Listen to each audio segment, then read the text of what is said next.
Takkan goyah selama kasih-Mu tersedia bagiku, selamanya Kau ku cinta.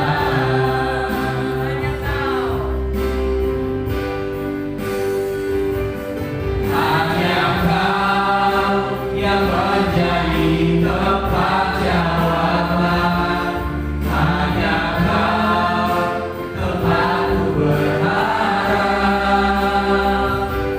berjalan bersama-Mu ku takkan goyah selama kasih-Mu tersedia bagiku, selamanya Kau ku cinta.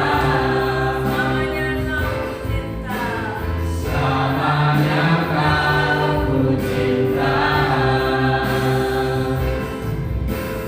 Selamanya Kau ku cinta.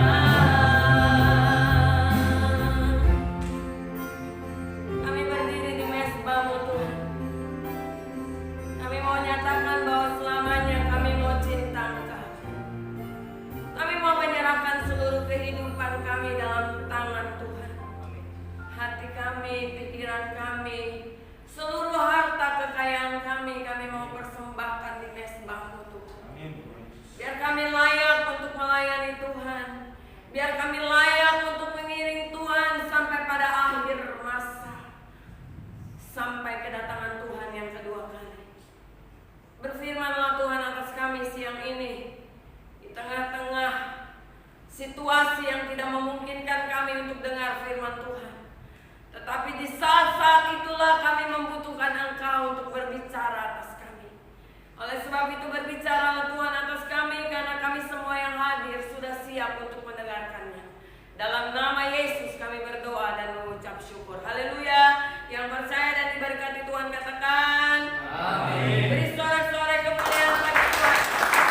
Ada suara kita? Amin. Di tengah-tengah hujan deras dari tadi kita bergumul ya, apalagi dari kemarin saya ada sakit ini.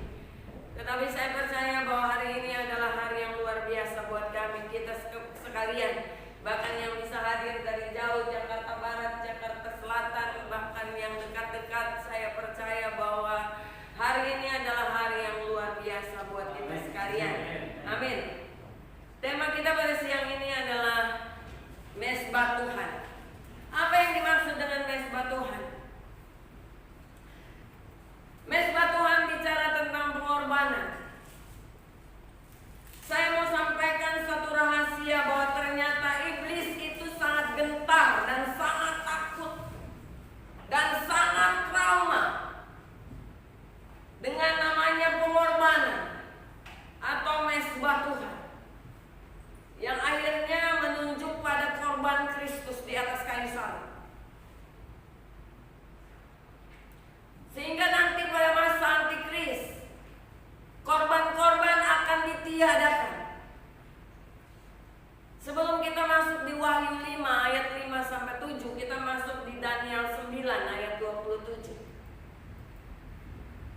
Hari ini adalah hari pengukuhan bagi anak-anak Tuhan yang akan kerja di youth, yang akan kita buka pada tanggal 6 Februari. Tetap kita jalan melayani Tuhan, amin, di masa corona ini. Baik bisa lewat Zoom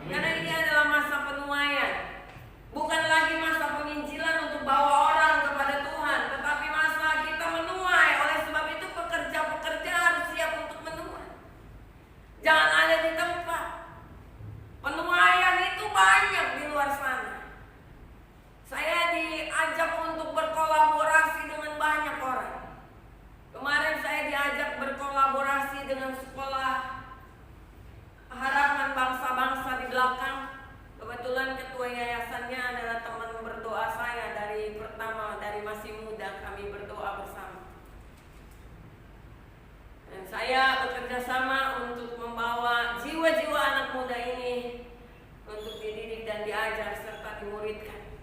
Dan titik untuk tanah merah kita sudah temukan, luar biasa. Amin. Kita percaya kita ada di tanah merah ini untuk menangkan jiwa-jiwa. Amin. Tapi sebelum kita bisa memenangkan jiwa-jiwa bagi Tuhan, kita harus mengenal apa itu mesbah Tuhan. Pengorbanan Yesus di atas kayu salib membuat iblis gemetar, membuat iblis takut, membuat iblis trauma. Oleh sebab itu di masa antikris nanti dia meniadakan setiap korban persembahan. Misbah bicara tentang korban persembahan atau korban bakaran. Daniel 9 ayat 27. Beginilah firman Tuhan, raja itu akan membuat perjanjian itu menjadi berat bagi banyak orang selama 1 kali 7 masa. Pada pertengahan 7 masa itu, ia akan menghentikan korban sembelihan dan korban santapan, dan di atas sayap kekejian akan datang yang membinasakan, sampai pemusnahan yang telah ditetapkan menimpa yang membinasakan itu. Raja itu berbicara tentang antikris. Akan membuat perjanjian itu menjadi berat bagi banyak orang selama 1 kali 7 masa. Jadi pertengahan 7 masa itu ia akan menghentikan korban sembelihan dan korban santapan. Dan di atas sayap kekejian akan datang yang membinasakan sampai pemusnahan yang telah ditetapkan menimpa dan membinasakan itu. Jadi 3,5 tahun masa antikris. Karena begitu traumanya iblis ini sama mesbah pengorbanan, maka dia akan meniadakan mesbah korban bakaran. Dia akan menghentikan. Jadi antikris ini akan menghentikan segala macam bentuk korban persembahan di akhir zaman, yaitu 1260 hari sebelum kedatangan Tuhan Yesus Kristus. Jadi 3,5 tahun berikut. Jadi sebenarnya masa penderitaan atau masa penderitaan itu 7 tahun. 3,5 tahun yaitu pembukaan materai pertama sampai ke-7, kemudian sangkakala, kemudian cawan murka. Jadi nanti 3,5 tahun pada masa antikris, korban sembelihan ini akan ditiadakan. Kenapa iblis dan antikris begitu takut dan gentar terhadap pengorbanan ini? Jadi bagi orang-orang yang melayani Tuhan, yang mengikut Tuhan, yang suka berkorban, itu iblis paling takut. Iblis paling gemetar sama orang-orang seperti ini. Apalagi dia mau menyerahkan seluruh hidupnya, mati hidup aku untuk Tuhan. Wah, iblis paling takut sama orang seperti ini. Tetapi kalau orang yang setengah-setengah ikut Tuhan, habis dicengkram iblis. Amin. Oleh sebab itu pengukuhan ini kita harus menyadari bahwa mesbah Tuhan ini sangat penting dalam kita memulai pelayanan pekerjaan Tuhan. Karena tanpa pengorbanan kita tidak akan mendatangkan jiwa-jiwa bagi Tuhan. Tidak mungkin. Tuhan tidak memandang rupa kita. Amin. Tuhan tidak memandang apakah kita punya kualitas tinggi atau kualitas rendah. Tuhan hanya melihat apakah engkau mau datang kepada aku dan mau setia kepadaku, maka siapapun yang berbeban berat,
rancangan adat baru untuk menutupi kemaluan kita ketika kita jatuh ke dalam dosa.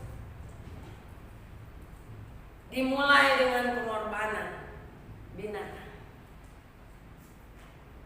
Kemudian ketika pasca terakhir di Mesir, kita buka Keluaran 12 ayat 21 sampai 28 supaya kita mengetahui kenapa sih iblis paling takut dengan mesbah Tuhan, paling takut dengan orang-orang yang berkorban bagi Kristus.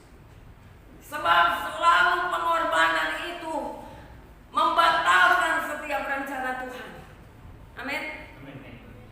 Ya mungkin puji Tuhan kita kedatangan Dimin ya.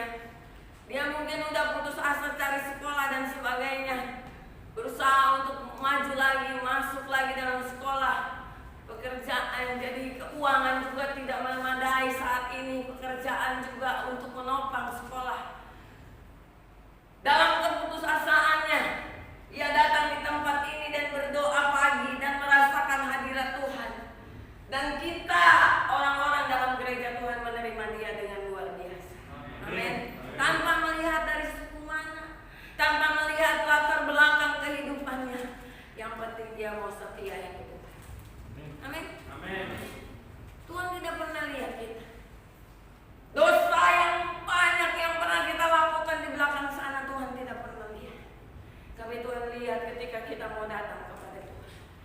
Ada banyak orang yang hari ini dibutuhkan oleh Tuhan untuk menerima orang-orang seperti ini. Pengorbanan itu penting buat pelayanan pekerjaan Tuhan. Amin. Amin. Keluaran 12 ayat 21 sampai 28. Beginilah firman Tuhan. Lalu Musa memanggil semua tua-tua Israel serta berkata kepada mereka, "Pergilah, ambillah kambing domba untuk kaummu dan sembelihlah anak domba Paskah. Kemudian kamu harus mengambil seikat hisop dan mencelupkannya dalam darah yang ada dalam sebuah pasu, dan darah itu kamu harus sapukan pada ambang atas dan pada kedua tiang pintu. Seorang pun dari kamu tidak boleh keluar pintu rumahnya sampai pagi. Dan Tuhan akan menjalani Mesir untuk menulahinya. Apabila ia melihat darah pada ambang atas dan pada kedua tiang pintu itu, maka Tuhan akan melewati pintu itu dan tidak membiarkan pemusnah masuk ke dalam rumahmu untuk menulahi. Kamu harus memegang ini sebagai ketetapan sampai selama-lamanya bagimu dan bagi anak-anakmu. Dan apabila kamu tiba di negeri yang akan diberikan Tuhan kepadamu, seperti yang difirmankannya, maka kamu harus pelihara ibadah ini. Dan apabila anak-anakmu berkata kepadamu, apakah artinya ibadahmu ini? Maka haruslah kamu berkata, itulah korban Paskah bagi Tuhan yang melewati rumah-rumah orang Israel di Mesir, ketika ia menulahi orang Mesir, tetapi menyelamatkan rumah-rumah kita. Lalu berlututlah bangsa itu dan sujud menyembah. Pergilah orang Israel lalu berbuat demikian seperti yang diperintahkan Tuhan kepada Musa dan Harun. Demikianlah diperbuat. Amin. Jadi korban yang diberikan oleh setiap keluarga Israel, bagi yang gak mampu mereka bisa bagi-bagi. Kemudian lewat korban penyembelihan anak domba Paskah ini, darah anak domba Paskah ini dioleskan kepada kedua ambang pintu rumah-rumah orang Israel yang saat itu berada di Mesir. Saat itu iblis kalah telak. Amin. Seluruh kedagingan Mesir, seluruh kegagahan Mesir dihancurkan dengan kuasa Tuhan. Anak sulung semua di Mesir dibinasakan, mati semua anak sulung di Mesir oleh Tuhan. Kemudian pada saat itu terjadi satu tangisan pilu di seluruh negeri Mesir. Kemudian bangsa Israel diungsikan keluar dari Mesir lewat kepemimpinan Musa. Iblis trauma, iblis gemetar sama yang namanya pengorbanan. Amin. Kalau kita mau melayani Tuhan, kita nggak siap berkorban buat Tuhan. Korban apa aja? Korban perasaan ada,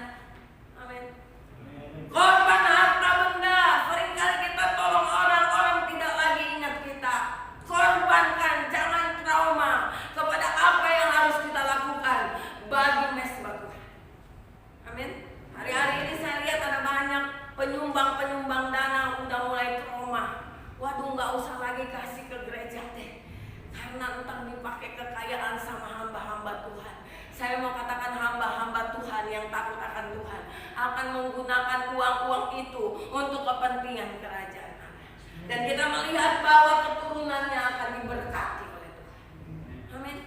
Kita nggak perlu bilang, waduh nanti uang kita dipakai, itu urusan hamba Tuhan itu. Urusan kita adalah melakukan pengorbanan bagi pekerjaan Tuhan. Amin. Dari muda saya, dari usia saya, ya saya menikah saya terima Yesus tahun 87 lewat satu pernikahan. 1987 saya menerima Yesus. Tapi saya tidak mengenal Yesus. Tapi lewat pergumulan hidup saya mengenal Kristus. Dan saya melihat bahwa pengorbanan itu sangat penting. Kalau saya tidak melakukan pengorbanan, yang lalu-lalu hari ini saya nggak bisa lihat keluarga saya bisa bahagia. Amin. Pengorbanan itu penting. Apalagi dalam pekerjaan Tuhan. Seringkali Tuhan memberikan orang-orang yang kita melayani. Saya katakan gini, Tuhan, kenapa banyak orang sekarang mau kolaborasi dengan gereja ini? Anak-anak muda lagi semuanya. Saya nggak mampu, Tuhan. Saya bilang, Tuhan, berikan kekuatan bagi saya. Tuhan katakan, kalau aku menyalahkan, berarti engkau mampu untuk lakukan. Amin. Berarti dibutuhkan pengorbanan. Dibutuhkan pengorbanan waktu, tenaga dan sebagainya. Baru ikut acara kemarin 4 jam, 3 jam setengah saya udah sakit kemarin. Kena AC 3 jam setengah.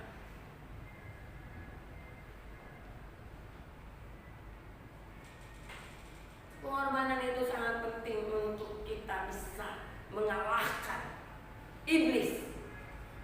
Bahkan orang-orang yang ada dalam cengkeraman iblis. Amin.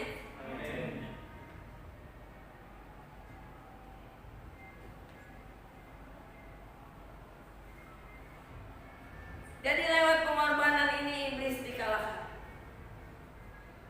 Pada pasca kematian dan kebangkitan Tuhan Yesus Kristus, Tuhan juga mengalahkan maut. Amin. Mengalahkan iblis. Bahkan memerdekakan semua manusia yang percaya kepadanya untuk selamat dan mendapatkan hidup yang kekal.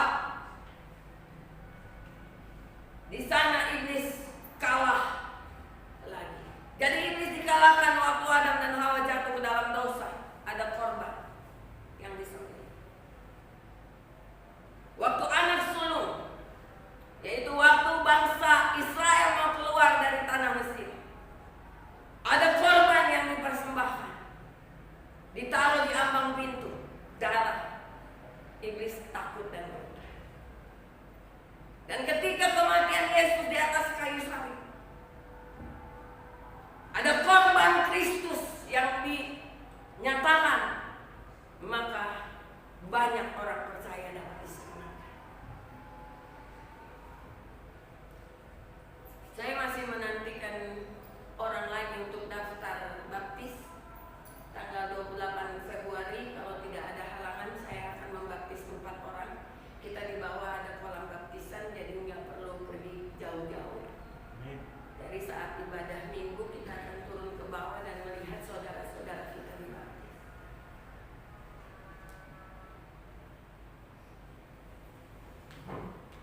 Kemudian yang selanjutnya yang akan segera kita sambung, yang layak untuk membuka 7 meterai, Wahyu 5 ayat 5-7 dan ayat 12.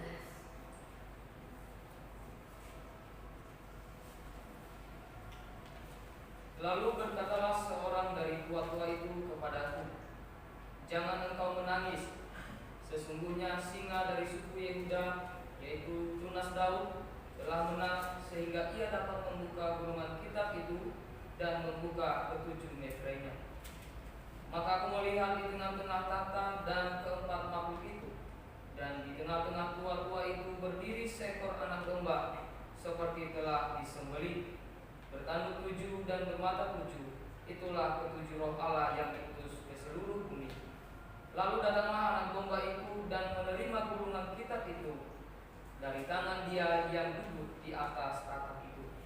Ayat 12, katanya dengan suara nyaring, anak domba yang disembelih itu layak untuk menerima kuasa dan kekayaan dan hikmat dan kekuatan dan hormat dan kemuliaan dan puji-pujian. Amin. Ketika dilihat dalam penglihatan Yohanes bahwa tidak ada seorang pun yang dapat membuka 7 meterai ini, dia nangis karena berarti tidak ada masa depan bagi dunia ini.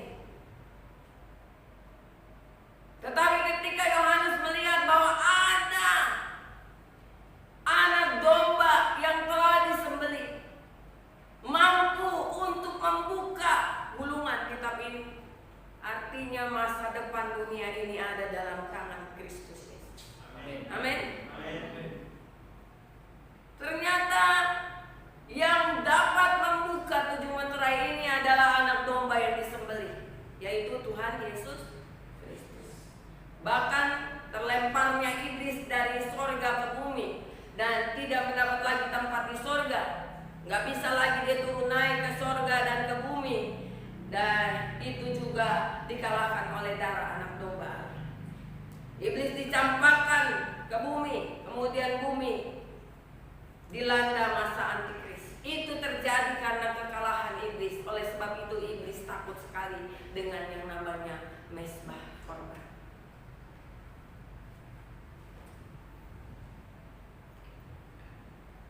Oleh sebab itu kita sebagai orang percaya, di dalam diri kita, di dalam pikiran kita, jangan sampai ada perasaan takut kalau kita mau berkorban. Amin. Kalau istri nggak mau berkorban buat suami, keluarganya hari ini nggak ada. Kalau suami nggak mau berkorban buat istri, keluarganya hari ini nggak ada. Jadi pengorbanan itu sangat penting. Kalau tidak ada hamba-hamba Tuhan yang berani berkorban, maka pelayanan tidak akan jalan. Jangan pernah takut dan trauma seperti iblis ini dengan yang namanya korban atau pengorbanan. Pengorbanan bagi kebenaran. Kita sampaikan kebenaran kemana-mana. Mungkin kita harus mengeluarkan biaya pesawat, tiket dan sebagainya untuk pergi menginjil. Tidak perlu takut, tidak perlu gentar. Amin. Sebab kalau kita takut melakukan pengorbanan, kita sama dengan iblis. Tapi Bu, banyak sekali orang yang udah ngecewain saya. Itu urusan orang yang ngecewain. Amin. Bukan urusan kita. Urusan kita harus melakukan pengorbanan seperti Kristus melakukan pengorbanan bagi keselamatan kita. Amin. Jadi karena kita mengikut Kristus, maka kita harus melakukan sesuai dengan apa yang Kristus sudah teladani dalam kehidupannya, yaitu melakukan pengorbanan. Pengorbanan bagi menyampaikan kebenaran, harus banyak belajar. Siang malam kita harus belajar dan merenungkan firman Tuhan. Tidak begitu saja kita berdiri di mimbar, kemudian kita bisa membagikan kebenaran dengan luar biasa tanpa kehidupan kita semakin hari diperbaharui oleh Tuhan. Amin. Lewat kebenaran firman Tuhan, kalau saya lihat khotbah saya lalu, mungkin saya sedikit. Tapi ketika saya lihat ke depan khotbah-khotbah saya rasa bahwa saya semakin mengasihi dan mencintai Tuhan. Amin. Karena pengertian kebenaran harus terus dipelajari. Ini juga satu pengorbanan. Berkorban juga bagi pekerjaan Tuhan. Tadi udah mulai lemah kita nih. Biasanya kalau hujan itu udah banjir di Kelapa Gading. Jadi saya kalau dari Pulau Mas mau ke sini pasti nggak bisa. Tapi puji Tuhan, hari ini nggak banjir, saya bisa datang. Kita juga bisa berkorban untuk menolong orang lain. Karena pengorbanan ini dimanapun merupakan strategi Tuhan Tuhan untuk menolong manusia dari cengkraman iblis. Oleh karena itu Daniel 9 ayat 27 dikatakan bahwa iblis menghentikan segala macam bentuk pengorbanan karena iblis benar-benar trauma. Karena semua pekerjaannya gagal gara-gara pengorbanan. Amin. Ini sebagai bentuk pelampiasan amarah dari iblis yang begitu dendam dan takut serta trauma terhadap pengorbanan Kristus. Jadi yang membenci pengorbanan, yang menyetop segala macam bentuk persembahan, itulah yang disebut dengan roh antikristus. Ada yang trauma bantu orang nih?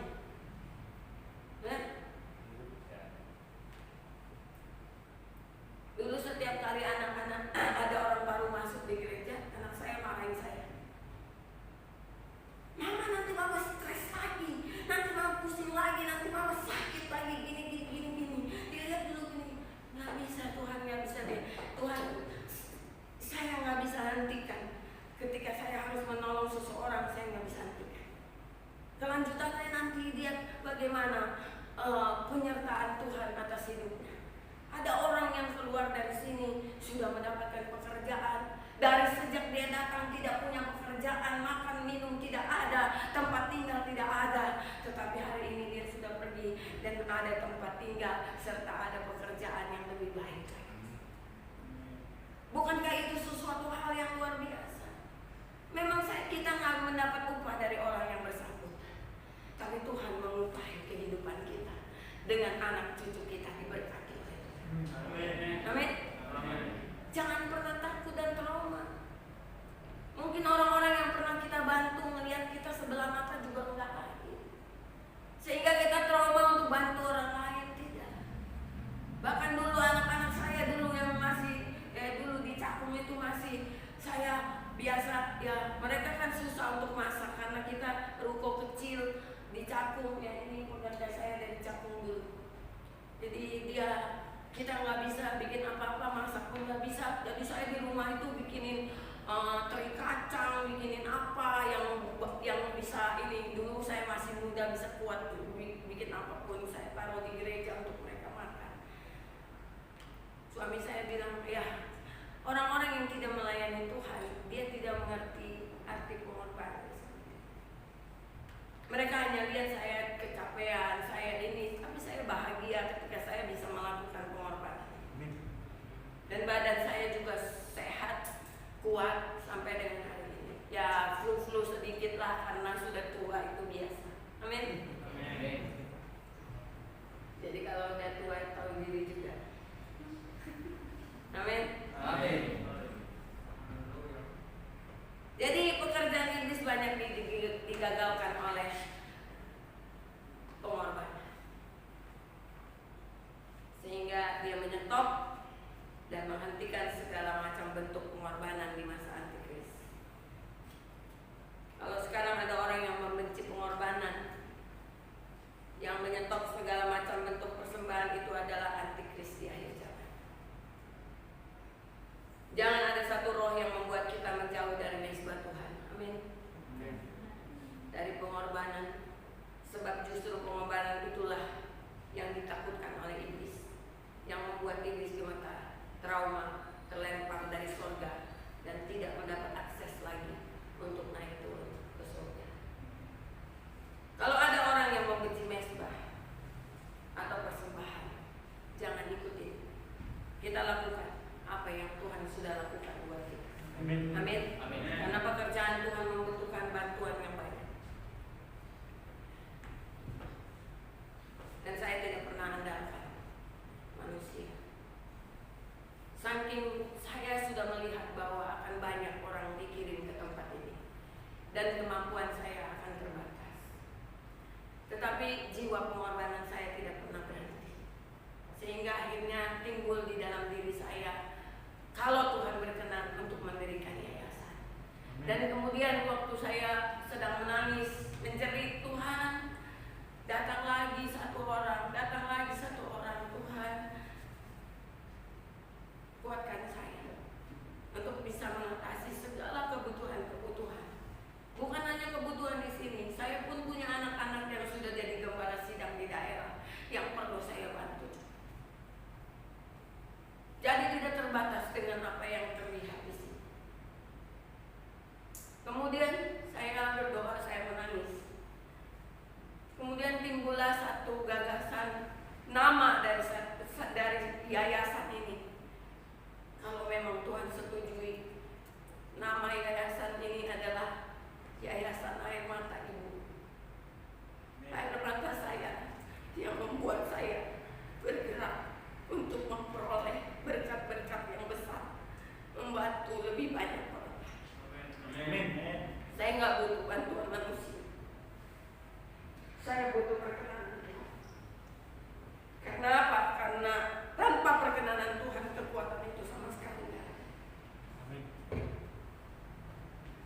Kita butuh uang, tapi jangan suka sama uang. Amin. Amin.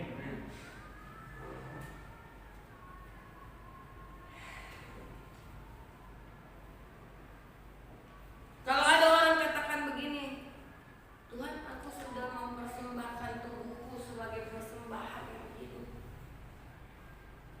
yang berkenan kepada Allah. Jadi saya nggak perlu lagi dong kasih persembahan. Dingin ya? Kalau dingin perlu dimatiin AC-nya. Kedinginan? Enggak.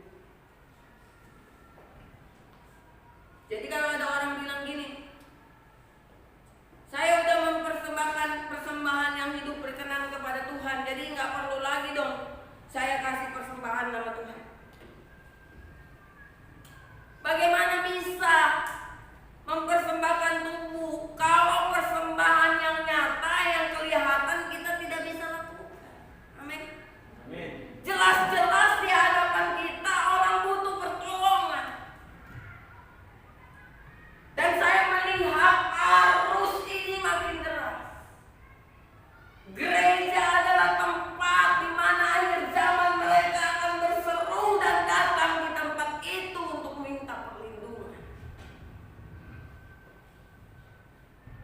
Jadi para pelayan akhir zaman harus kuat dalam pengorbanan. Nggak punya uang, korbankan kakimu jalan.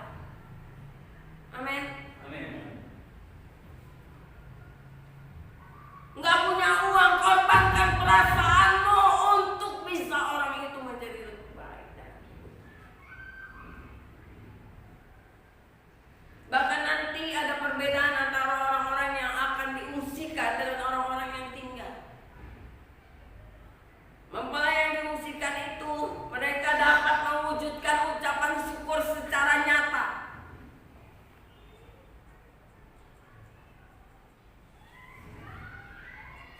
Di gereja-gereja lain saya nggak pernah tulis buat ini. Gereja-gereja lain ada kantong ucapan syukur untuk baptisan, untuk lahir anak dan sebagainya dan sebagainya.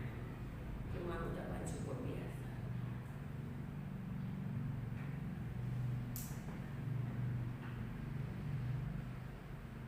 Ucapan mempelai yang akan tinggal nanti.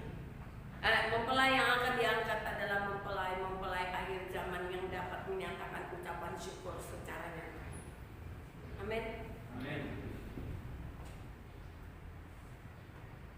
Ada orang di sini yang nggak bisa lepas dari HP.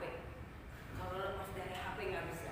Saya bilang besok hari Minggu, kamu persembahkan HP kamu dipersembahkan.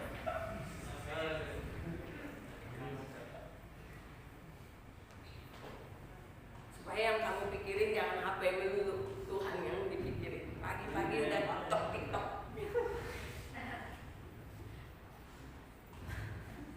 Amin. Amin. Amin. Tapi nanti kita lihat apakah dia lari dengan persembahan HP-nya. Mustahil. Tapi tidak ada yang mustahil bagi Tuhan. Amin. Amin. Amin. Amin. Darah-darah yang bodoh mereka bisa memuji Tuhan. Mereka bisa mengucap syukur, tapi mereka tidak bisa menumpahkan ucapan syukur secara nyata. Kita bisa memuji Tuhan dengan luar biasa, haleluya puji Tuhan. Tapi soal pengorbanan, sorry ya, aku trauma. Dulu aja aku dikhianati pacar aku. Sekarang no, aku tutup hatiku buat setiap orang. Haleluya.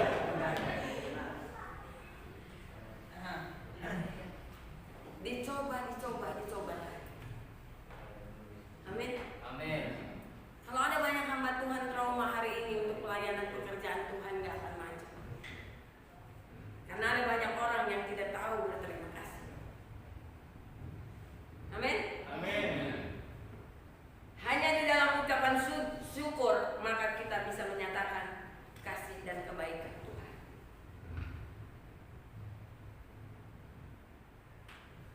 Saya mengingatkan kita semua agar tidak jemu-jemu untuk korban Kristus. Jiwa yang penuh dengan pengorbanan yang harus kita teladani dari Kristus.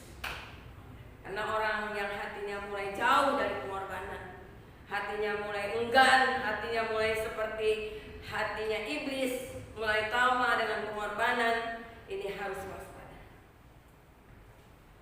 Apalagi orang tua yang suka hitung-hitungan, dia kasih apa sama aku harus kerja ini. Kalau dia nggak kasih aku begini, aku nggak mau kerja. Orang seperti ini keluar saja dari pelayanan, nggak usah melayani Tuhan. Amin. Jangan pernah hitung-hitungan dengan Tuhan, karena Tuhan itu luar biasa. Dari muda sampai tua saya tidak pernah dikecewakan oleh Tuhan. Kalau kita mempunyai jiwa pengorbanan, ya, nanti pintu-pintu yang ajaib itu dibukakan oleh Tuhan. Baik pintu berkat, baik itu pintu kemuliaan, bahkan juga pintu-pintu keajaiban yang memungkinkan kita dipropaganda oleh Tuhan lebih lagi dan lebih lagi. Di sini dikatakan bahwa ayat 12, Wahyu 5 ayat 12, katanya dengan suaranya anak domba yang disembelih itu layak untuk menerima kuasa dan kekayaan dan hikmat dan kekuatan dan hormat dan kemuliaan dan puji-puji. Orang yang berani berkorban, ada kuasa di dalam pelayanannya. Amin. Orang yang berani berkorban, ada kekayaan yang berlimpah-limpah dianugerahkan baginya dan keturunan. Orang yang berani berkorban, ada hormat dan kemuliaan yang Tuhan akan berikan bagi hidupnya. Dan orang yang berani berkorban, ada puji-pujian yang keluar dari mulut Allah maupun orang-orang yang ada di sekitar kita. Amin. Oleh sebab itu jangan trauma pada pengorbanan. Ayo kita bangkit lagi dari keterpurukan. Kiranya Tuhan menyembuhkan kita dari trauma-trauma ini. Apapun yang kita kerjakan dibuat berhasil. Amin. Tuhan menyembuhkan penyakit kita, memulihkan keluarga kita. Tuhan memulihkan segala sesuatu yang membuat kita menderita. Kiranya berkat penuaian dicurahkan bagi kita semua. Amin. Satu penyakit, saya tutup. Satu penyakit yang bisa diderita. Oh, saya tidak bicara tentang penyakitnya Mimin yang kakinya ketimpa apa di kapal ya. Tapi saya mau katakan kalau orang punya masalah di kaki, di pergelangan kaki, sulit untuk berjalan selalu, ini orang nggak perlu capek-capek minta kesembuhan ke sana kemari bertobat saja, dia kurang berkorban. Karena kaki ini adalah dalam bentuk pengorbanan, dia berjalan dengan ketulusan. Kakiku berkasutkan kerelaan untuk memberitakan Injil. Artinya pengorbanan orang. Jadi orang yang kakinya sering sakit, di pergelangan